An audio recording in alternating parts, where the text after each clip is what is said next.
Hey everybody, my name is Donnie Frank and I'm going to give a short tutorial on how to do multi-camera editing in Sony Vegas Pro 12. The problem with most people who try to do multi-camera editing is that they leave the video compressed. When you do this, it puts a strain on the CPU. So if you uncompress the video, what happens is it takes a strain off the CPU and you can do up to 4 camera editing on a mid-range machine. The machine we're going to use today is an Alien Aurora R3. With an i5 processor. It's a mid-range machine. You'll see that editing will go fairly smooth. I'm going to wear glasses to make me appear more intelligent. Even though I got this sticker on here, which kind of makes me look like a dork, I think. I'm going to use large words to attempt. I'm going to use large words to attempt to lend validity. I'm going to use large words to attempt to lend validity to the tutorial. So stick around. Hopefully you'll learn something. If you're like me, you've probably been frustrated by trying to do 2, 3, or 4 camera editing in Sony Vegas. And so I'm going to kind of give you a quick tutorial to take you over some of the humps and some of the tricks that I use to make Sony Vegas Pro 12 run really well on a basically mid-range computer. This is an i5, I think it's a 2.4 gigahertz i5 with 16 gigs of RAM. So it's not like a super video editing machine, but it's a decent machine. As you can see, I've already got this video here that I have is completely finished. I've got the editing done, so it's a multi-camera video. And you can see that it's running pretty smooth. So I'm going to show you some of the tricks that I use to make a mid-range computer work well with 4 camera editing. Alright, so there's a couple things I do to really lean out this process.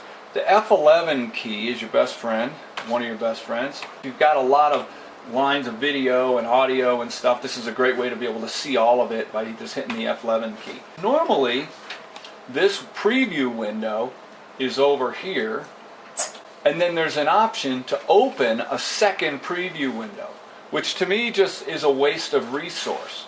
So in order to lean out the strain on the CPU, I'm going to move the preview over to its own window. The next thing you have to do is decide the quality that you want. I'm using preview half, and that seems to work good on this machine. Like, this machine won't do preview full very well. The video will be jerky. Preview half seems to work well on this machine, which is definitely enough to get you going. So what we're going to do is I'm going to sort of use this template, and then I'm going to start a new project. Well, not really a new project, but I'm going to use this template. So let's figure out a song we want to use. So Let's Fall in Love. Okay, so we've got 4 cameras that I'm using. We've got an EOS, and so here's Let's Fall in Love on the EOS. Alright. Then we've got a Sony camera doing the close-ups. My girlfriend Patty was operating the camera.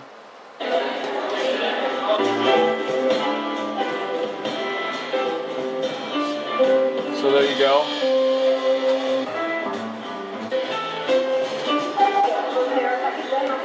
Alright, so the Sony camera is an MP4 file. The EOS creates an MOV file.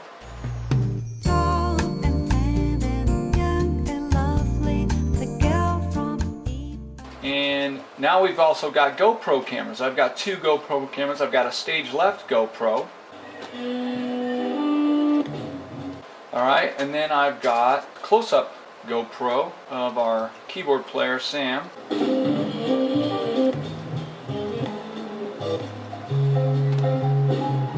So those are the 4 cameras. Now, here's some advice I'm going to give you that's worth your admission price today.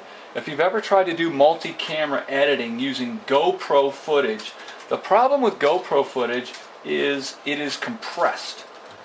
So this compressed footage must be decompressed while doing multi-camera editing. If I ran this using stock GoPro footage, this would not run like this. Here you can see here's a GoPro. Now this is the Sony footage here. There's GoPro footage. See how nice and smooth it is? Here's GoPro footage. This is with color correction, by the way. So it runs nice. So first step is you've got to decompress the GoPro footage. Well, how do you do that? Well, fortunately, GoPro Studio will do that for you. You can see that I've got some profiles saved. So let's open up this one. Alright, so here we go. You can see here's the GoPro footage. Just select that amount and then decompress it.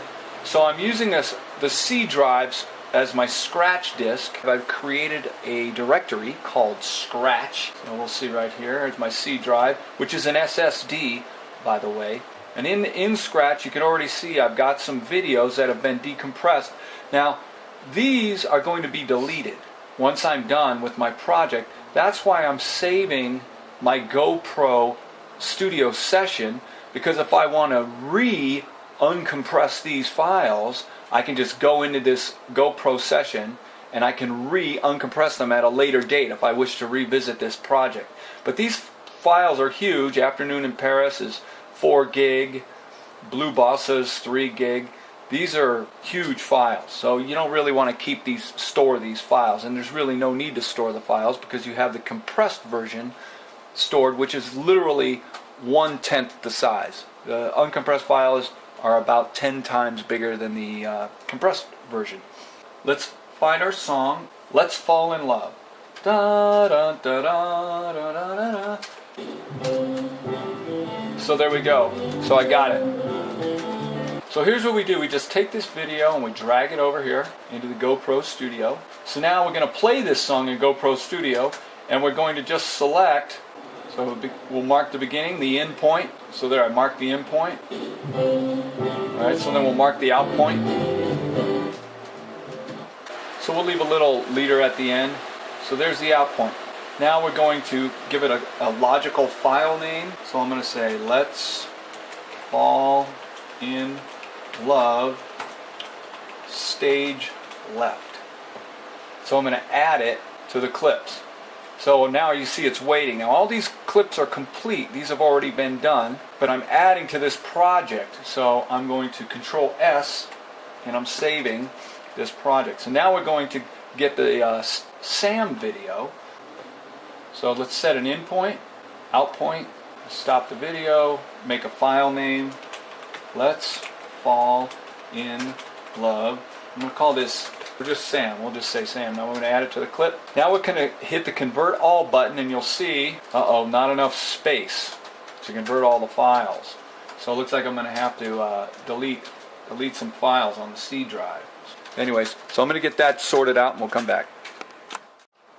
So here's what I think is happening. Mathematically, GoPro Studio is adding up all of these files. I've got 69 gig left on my C drive, which is plenty. So I think what GoPro Studio is adding all these files. So I'm going to have to trick GoPro Studio into rendering my 2 files or decompressing my 2 files. So here's what I'm going to do. I'm going to save this session, Control S. I'm going to start removing these clips. Now let's see if that does it. Convert all. There we go. So you're going to see that the processor is going to work really hard doing this. And we'll come back when we're done converting. Alright, decompression is done. So now I'm going to show you what I was talking about, fooling GoPro Studio. I need all of those tracks that were in here before so I can decompress the same files in the same way.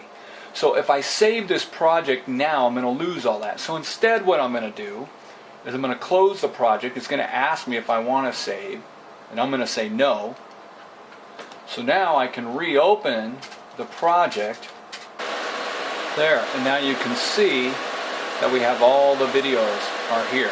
Eventually, someday, whatever one of these videos we need, all we have to do is reset status, and GoPro this will change to waiting, and then we just say convert all, and all the ones that say waiting, it will convert. But anyways, alright, so we're done with GoPro Studio. So now we're going to go over to our C drive, and here's our uncompressed videos in our Scratch. Let's Fall in Love. just so you know, I've already saved all of the white balance, color correction, and brightness contrast for all the shots. So here's the EOS, here's the Sony, here's a GoPro stage left, and here's the GoPro Sam. Why do I save? Because we're going to lose these tracks here. For the EOS, I created a preset called UNMH, which is where the gig was done, EOS. For white balance, UNMH EOS, color correction, UNM EOS, brightness. So that way I can do the pull down list and I can access all the presets UNM EOS. So I do the same thing for the Sony camera. Now we go over color correction, pull down list, UNM, Sony. So I've got all my presets saved. That's real important because once you spend a lot of time color correcting, if you're going to do several videos off of the same raw footage, you want to save your color correction information. If you can see from there, but this track is labeled EOS, this track is labeled Sony, and I've got everything labeled accordingly. So here's what I'm going to do. I'm going to get rid of the tracks, so I'm going to highlight this track here, hold my shift key, highlight this one, so you see they're all, if I use the shift key it highlights the whole kabang. I'm going to say delete, go to this one. Now at this point we're still working in the Blue Bossa project. I don't want to change Blue Bossa project, so we're going to do File, Save As, Let's Fall in Love, Save. Alright, so let's grab our EOS footage. We drag it over to the EOS track. Now it's going to create a track under it for the audio. Sony, and it's going to create an audio track here for us. Let's Fall in Love, stage left, and again it creates an audio track. Add Let's Fall in Love, Sam. What's going to happen is because there's already an audio track down here, Sony Vegas is going to put the audio track for the camera right on top of this. So we're going to create another audio track by doing Control Q. Creates an audio track here at the bottom. Control Q, and then we're going to move it up there. So we've created a blank track here, and now we're going to add Fall in Love. So there we go, we've got our 4 tracks. Now here's what I should backtrack a little. Sam, our keyboard player, he's somewhat of a professional studio audio engineer. So he's already made for me an audio track. Alright, so now what we have to do is we have to align these tracks.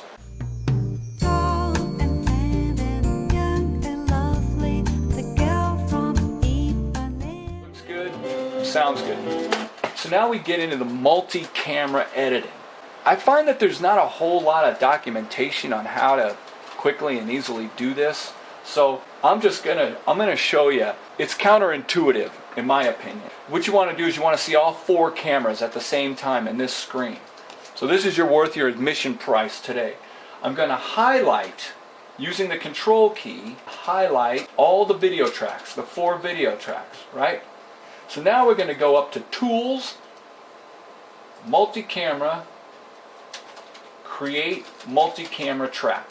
Here's the warning, that, and this is a good warning, and this is why we saved all of our color correction and brightness and all that stuff and white balance. We saved all that stuff earlier because we're going to lose all that stuff as soon as I hit this button. So some items such as envelopes, effects, motion will be lost during this operation. Yes. So now I've created a multi-camera track. Where is it? Why am I only seeing 1 camera? So again, worth your admission price today. Control Shift D as in David. There. So now we've got all 4 cameras that we can watch at the same time up on this screen. And it's a toggle command, so Control Shift D turns it off. So you turn it off and on like a switch. And you'll find this useful later, and I'll show you why. Alright, so now if we play our video, we've got, now you've seen what happens over here on the left side is all our tracks have disappeared. We've basically lost everything, and it's now a multi-camera track. Color correction's gone, so if you look at this video, the color is way off on all of these. So let's just go ahead and play.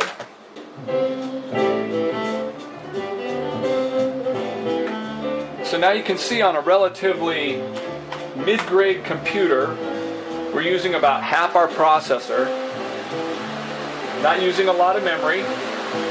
and we've got full playback of 4 videos. So now let's start the video selection process.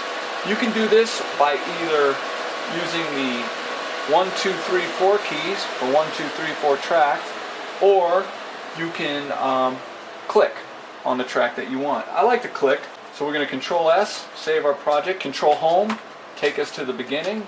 Let's do some editing.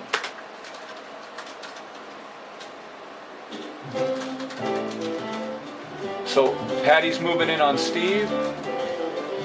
So there we got Steve doing a solo. Let's go to Sam. So there's Sam playing the piano.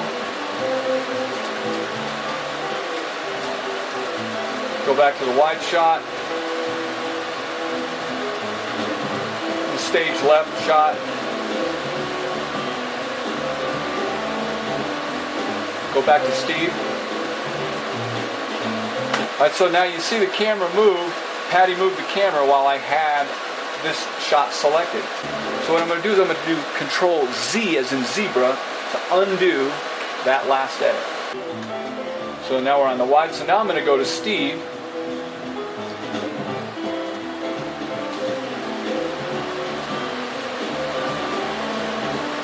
Then we're going to go to the stage left.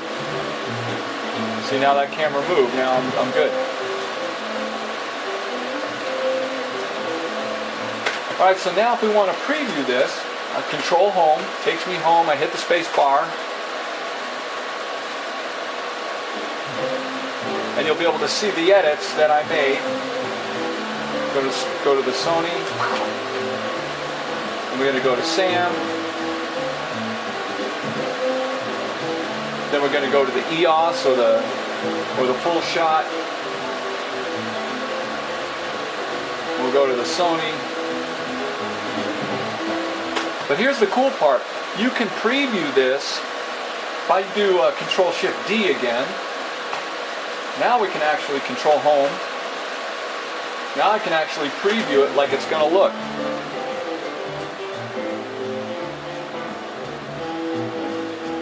It's nice and smooth because our processor is not straining because we decompressed our GoPro video. Had I not decompressed the GoPro video, this would be all shaky and crappy. Like that. You saw it, a little jerk there. It does a little jerk occasionally. See, now I don't like this shot because I'm talking, I'm communicating with Chad over here. So I kind of don't like that. So here's the cool part. So what I think I'm going to do is instead, I'm going to go to Sam. I'm going to cut tight to Sam. So what I can do is I can put the marker right exactly on where I cut to the stage left shot. Do Control Shift D. And I can, as long as the marker, I'm going to widen the resolution on this. As long as the cursor here, or the marker is right on the exact frame, I can change my mind. Now I can just go over to, instead of having the stage left shot, I'm just going to click over on Sam.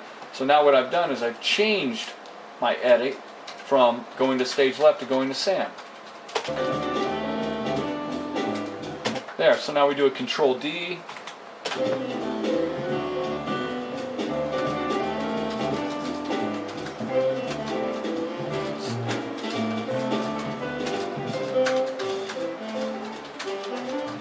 So I think I want to cut over to Steve a little earlier. So what I'm going to do is I'm going to just highlight the Sam video. I'm going to shrink it to the left.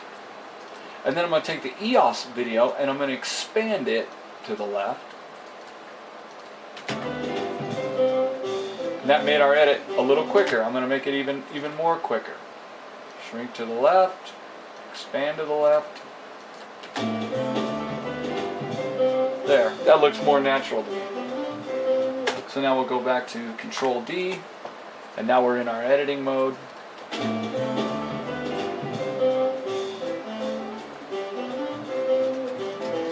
Stage left.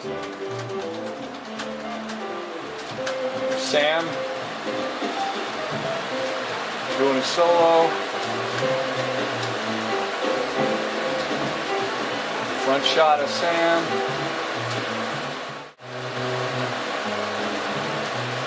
there. So the camera moves there, so I'm going to back space a little bit and then go to the front shot. So go back a little bit, play. Now you can see how the edit looks. Control D, Control Shift D.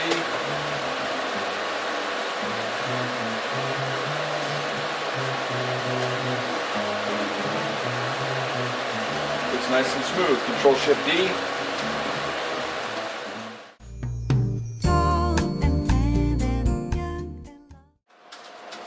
So now we'll preview the whole project. Control D, Control Home, Space Bar. So this gives us a chance to kind of look at all of our edits and see if we like them.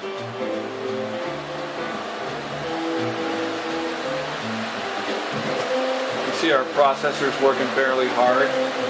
Not too bad, but the preview looks nice.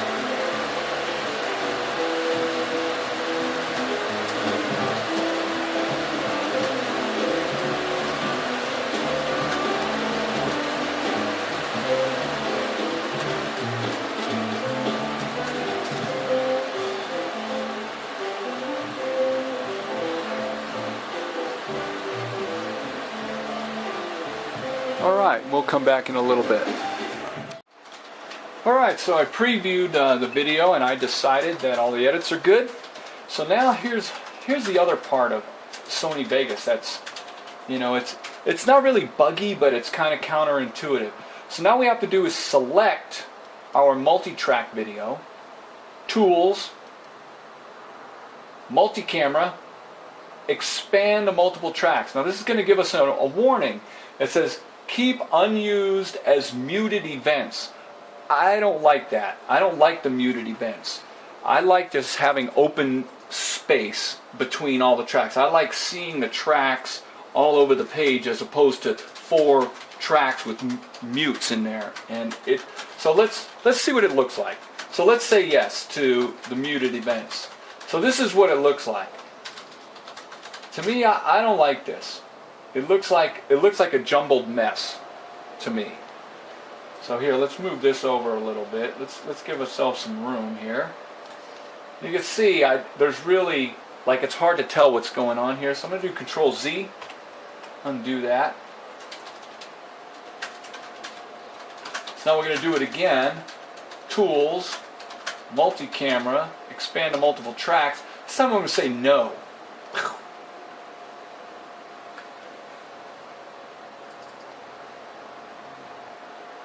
See, that to me is a little easier to follow. So now I can see where all my camera shots are in the timeline, as opposed to having all that muted stuff in between.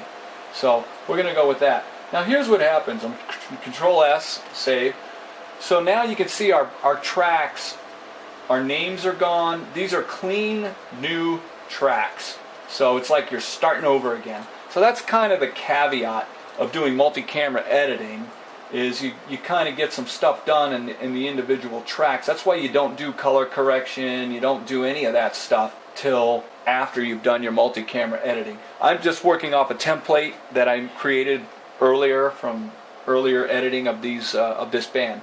So I'm going to use I'm going to highlight the track. I'm going to use the F2 key and name it EOS. Enter, down, F2, Sony, enter, down, F2, go, Pro, dash, stage left, enter, down key, F2, go, Pro, Sam.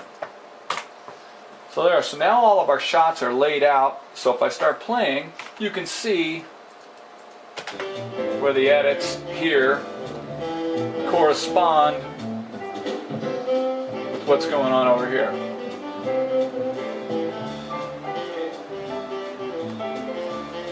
So now if I want to make any edit changes, it's pretty easy to do.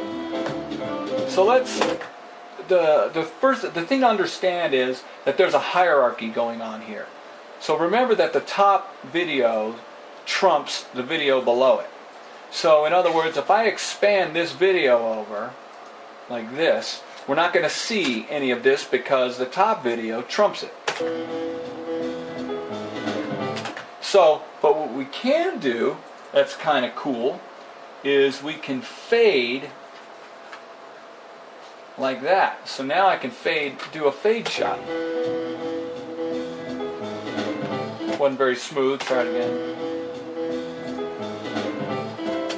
But I'm not going to do that. Control Z, just undoes what I just did.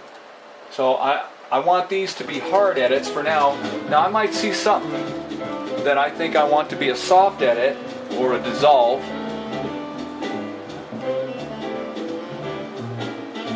So now I'm gonna preview this some more, and if I come to a place where I want a soft edit or a dissolve, we'll do that. Delete. Now where I've been bitten before is having extraneous tracks way back on the other side of the timeline, and so you do your render for a 2-minute or a 4-minute video, and it turns out to be an 8-minute video with 4 minutes of black. So what I like to do is shrink the timeline or expand it as much as possible so I can make sure that there's no extraneous tracks down at this end, and there's none. So now we're ready for color correction. So I'm not the best color corrector in the world, but there's clear difference between this shot and this shot. I mean, this one looks green to me. This one's kind of orangey. This one's sort of lacking blues, and this one's green. So here's what we're going to do. I'm going to go over to our little track effects. Now we go to our notes, where I've taken notes here that the EOS gets white balance, color correction, and brightness and contrast. So in that order, I'm going to do white balance, double click, and color corrector, double click, and brightness and contrast, double click, OK. So now we have these up here. I'm going to select white balance, pull down menu, UNM EOS, that's what I want. Color corrector, select UNM EOS, brightness and contrast, pull down menu, select UNMH EOS. So there. So now this is our color corrected. Now if I turn these, if I uncheck these, you can see the difference. There's not much difference. I didn't do too much color correcting on this one. I did just a little bit. White balance, color correcting. I added a little blue in it, and brightness and contrast. Like I said, I'm not the best at this. So now we're going to go over to the Sony, and we're going to select the track effects over here. Go to our notes, Sony brightness and contrast, color corrector. So in that order, brightness and contrast, double click, color corrector, double click, OK, pull down menu, Sony, UNMH Sony, color corrector, pull down menu, UNMH Sony. So now you can see the difference between, if you look here, the difference between this track and this track isn't so profound. Maybe this one looks a little green, slightly. Like I said, I'm not the best color corrector. But now if we go over to like this video here, which is the stage left, you can see this is clearly like a blue, hazy, crappy. So here's the front video, and here's the stage left GoPro. So again, we're going to click on the GoPro track effects, go to our list here that we made, GoPro stage left, brightness, and color corrector. So brightness and contrast, double click, color corrector, double click, OK, brightness and contrast, pull down menu, UNMH, GoPro stage left, color corrector, pull down menu, UNMH, GoPro stage left. So there we go. So now here's our Sony stage left video, and if I turn off the color correction, you can see it looks so there. That's what it looks like with no correction. And there's the brightness and contrast and the color corrector. So now if you look at the difference between this and this, it's not so profound. Versus if I turn this stuff off, it's pretty profound difference in these shots. So again, I'm not the best at color correcting, but you know, I get it to at least it doesn't, like, you don't have a shock like, oh, that looks like crap. So anyway, so now here's Sam's camera, same thing. Text. And check our notes. GoPro Sam, color corrector, minus, lab adjust. Here we go, color corrector, click, lab adjust, click, minus, click, okay, color corrector, pull down menu, GoPro Sam, lab adjust, pull down menu, GoPro Sam, brightness, contrast, GoPro Sam. So now we've color corrected again here. I'll turn everything off. You can see there's a pretty big difference. So that's what it looks like without color correction, and this is with color correction. So again, doing a comparison of the front shot to this, it's not such a huge difference. Alright, so now we're all color corrected. Alright, these are titles that I saved from the other link. So obviously this song is no longer Blue Bossa.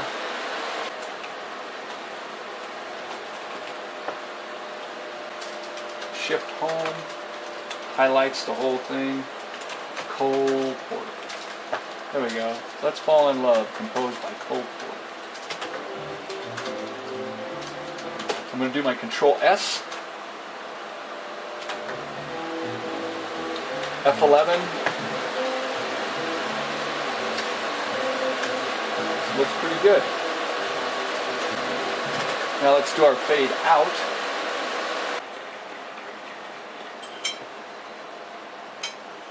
That's right, I forgot to get that weirdness because I'm using color correction. So that's a bug in the Sony Vegas software.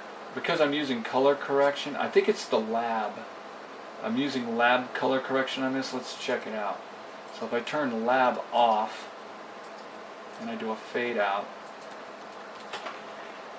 yeah, for some reason the lab adjust causes that weird fade out thing. Alright, I'm going to work around this and I'll get back.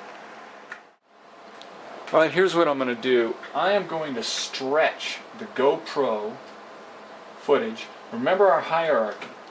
I can stretch this GoPro footage and it's not going to show because we have video above it. And I'm going to stretch it to the end here. I'm going to get rid of, this won't show naturally. So now we're going to fade out. You're going to see that this, because we're fading the front shot, it's going to fade to the stage left shot.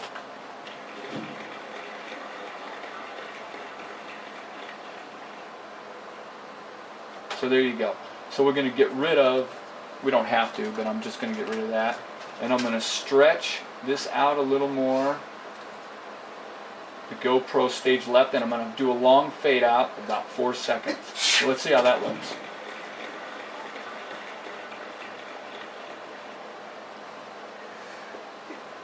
That's a little long, so I'm going to shorten it.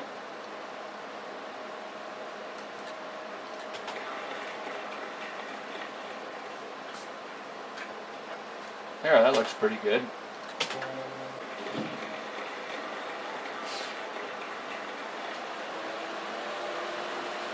So there you go.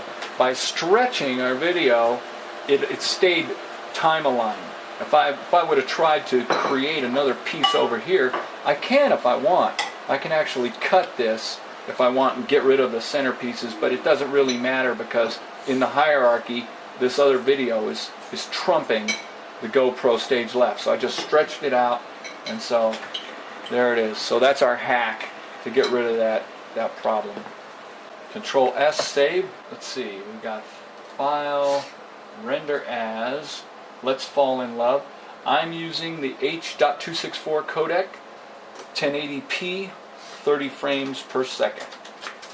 I do the stretch video to fill output frame size. Do not letterbox.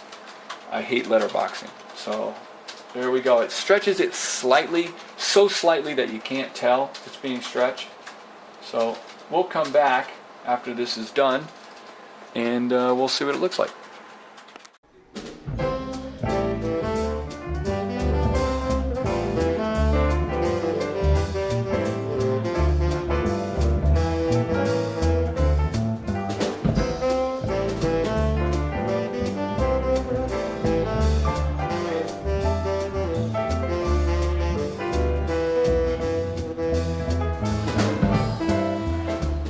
Hey everybody, I hope you enjoyed my Sony Vegas tutorial and I hope you found it useful. Please subscribe to my channel. I've got like 5 subscribers and apparently I need 1,000 subscribers to collect the $100 I've immersed over the 8 years I've had a YouTube account. $100. So anyways, yeah, subscribe to my channel. I would really appreciate it. And share this video if you found it useful. Thanks a lot. You have a good day.